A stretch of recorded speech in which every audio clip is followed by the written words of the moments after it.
What is up, my Scar Soldiers? I have not seen you guys in a long time. You have not seen me in a while, unless you've been really following the posts, which I do appreciate. I just want to shout out everybody that's been following closely, especially, my friends like Borden, been there since Hamden, Sydney. I appreciate you, brother. I know you're going to watch this. I love you. Riley, Alex, all of you guys. You've been there a long time. Anthony, Natasha, everybody that's followed the page and really given support, even though I've been down the past few months, haven't been posting, haven't been giving the inspiration that I felt I needed to give. So, that being said, we're going to jump back into it. A lot has changed with me personally. You guys have definitely seen I've changed a lot, but the mission remains the same. I'm here to remind everybody that you are capable. And by capable, what do I mean? I mean you are capable of more sales. You are capable of a better body. You are capable of getting into remission, getting out of depression, all of it. You are capable. I'm going to put the power back in your hands.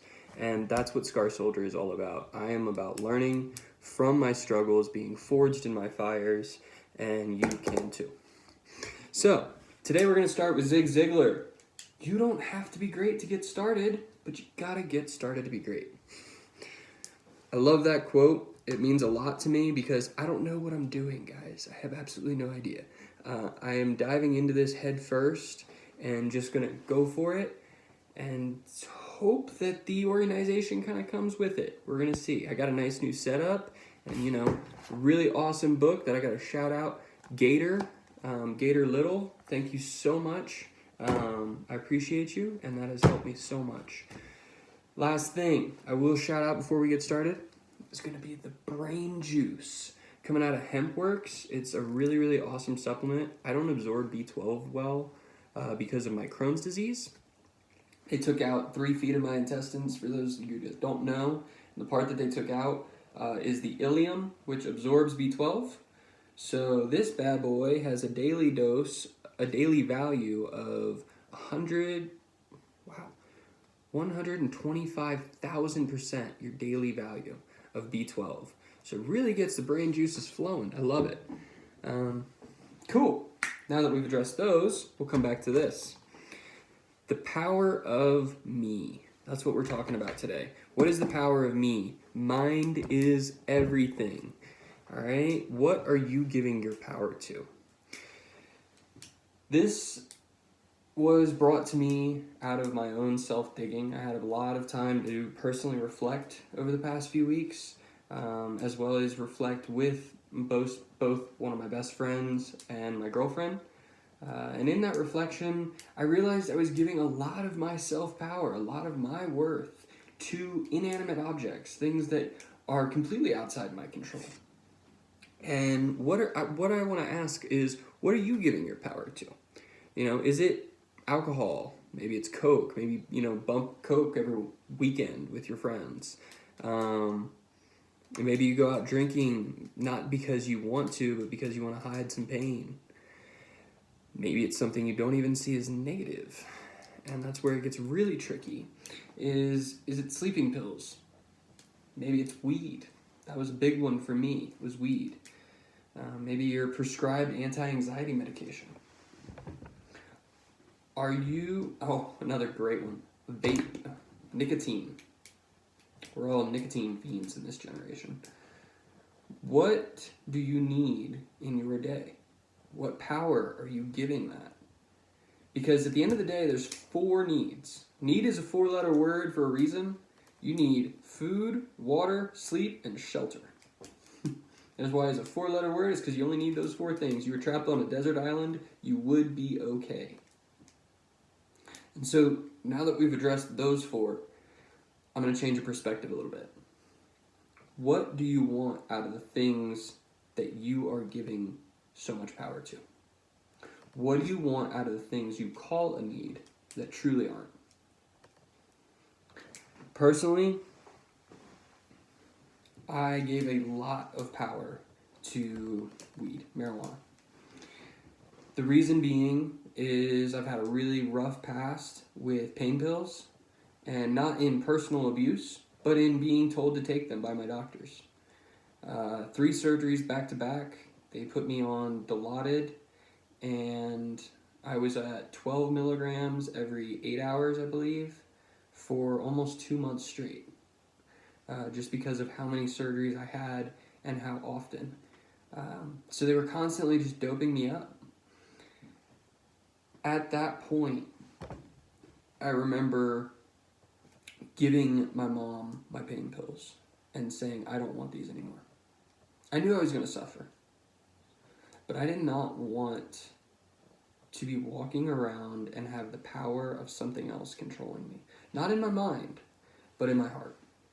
I was scared to leave the house without my Dilaudid, my Xanax, my Ativan in my backpack. I was freaking Dr. House walking with a cane. So I was afraid of how much power I was giving away from myself. And I've drifted back into that, definitely recently, with the use of marijuana. If anybody that knows me knows that I smoke. I smoked pretty heavily over these past 2 years. And I didn't realize what power I was giving it.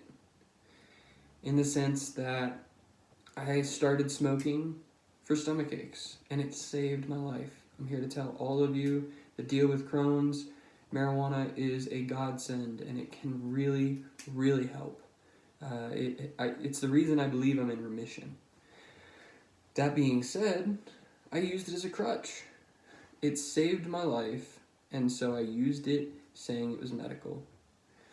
You can make the argument all day long that anytime you use weed is medical. I'm a firm believer of that, in the mindset, all of that, how it affects your body. That being said, it was incredibly debilitating to realize that last week when I went for a drive, I was going to go for a hike, and I was afraid to hike without either a joint or a bowl on me in case of pain. Now, if we go back to when I was on pain pills and I gave them up, I was in 10 times the amount of excruciating pain that I could go through on my standard hike in the condition that I'm in now. I'm doing very well. I'm in full remission. So, why is it that I felt confident enough when walking with a cane, coming off of 3 surgeries, and no pain pills?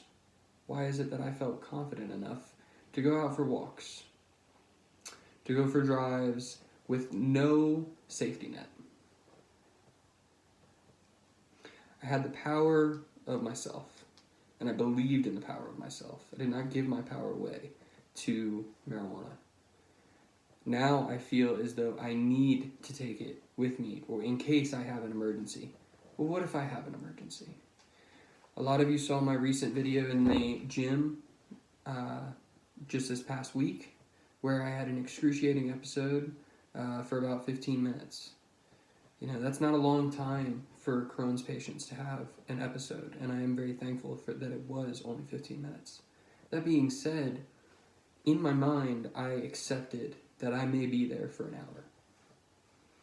I sat back and was like, okay, this is pain. You know pain, but you're not going to give your power away because you can get through this by yourself, on your own terms. Spend about 15 minutes just sitting there thinking, regaining control. And then I went and leg pressed over 600 pounds about 20 times. You are capable. You don't need to give your power away.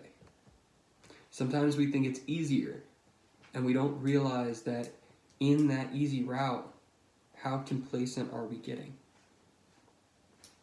Another example I'll use is my girlfriend. I love my girlfriend very much. She's been through a lot of tough roads, as have I. She had some surgeries herself. Endometriosis caused her to have a hysterectomy. She has had not an easy road by any means. And in that, when she was 13, her mother and doctor started giving her sleeping medications, sleeping pills, because she couldn't sleep. And the reason I use couldn't sleep on quotes is that she was sleeping. It was just not on their time schedule. It was not, she would not sleep, at 9 p.m. and wake up at 6. Instead, she would sleep at 4 a.m. and wake up at 2, which was not convenient. So we start needing things out of convenience. Now at 21, she wholeheartedly believes she needs something to go to sleep. That without an aid of some sort, sleep is impossible. How much power is that? If we were to take all of the sleeping medications, all of the sleep aids off the table, for all of humanity, how many people would be affected? How many of you would be affected? I know a lot of us have insomnia. I have insomnia. It's not easy for me to get to sleep. What power are you giving over yourself, though? You regain control. Think about the people that do go to sleep very easily. We all know that one person that goes, oh, I can just cross my arms. And we all hate that person. So if you're out there, don't even comment on the video. I'm just kidding, I love you. So that one person, we all wonder, how do they do it? How does it happen? And it's because they don't give the power of sleep away. They've never been told that they need something to go to sleep, that their mind is overactive, that they have a low amount of melatonin. There was never a reason to doubt their belief in their sleeping ability. I'll go back to the 4 needs: water, food, sleep, shelter. It is one of our basic human needs. We are good at it if we try. So I will readdress, I guess again, what is it that you are giving your power to in these times? What do you want out of the things you are calling a need? Is it convenience? Is it a quick way out? Is it an impulse, lack of impulse control? For me personally, as a driver, I have very bad impulse control and I want to act. I want results now. When I was my strongest in mind and spirit is definitely when I was my most crippled physically. It was after my 3rd surgery. I was doing laps, and I'll see if I can find a photo of it and post it with this video, but I was doing laps in the hospital, clinging to the IV pole, and I was wearing my Superman shirt. And I remember that I was like 115, 120 pounds, and looking around and just going, I want to go for another lap. And having nurses tell me that I had to go back in bed and rest. Remembering that I was on pain pills, but that I didn't need them. The only reason I was on them was because a doctor had a tube going into my arm. And it wasn't my choice. I knew in my heart and in my spirit that I was unbreakable. I was Superman. Giving yourself that ultimate power is incredibly transformational. Giving yourself the power of, in my case, a superhero. I believed I was invincible.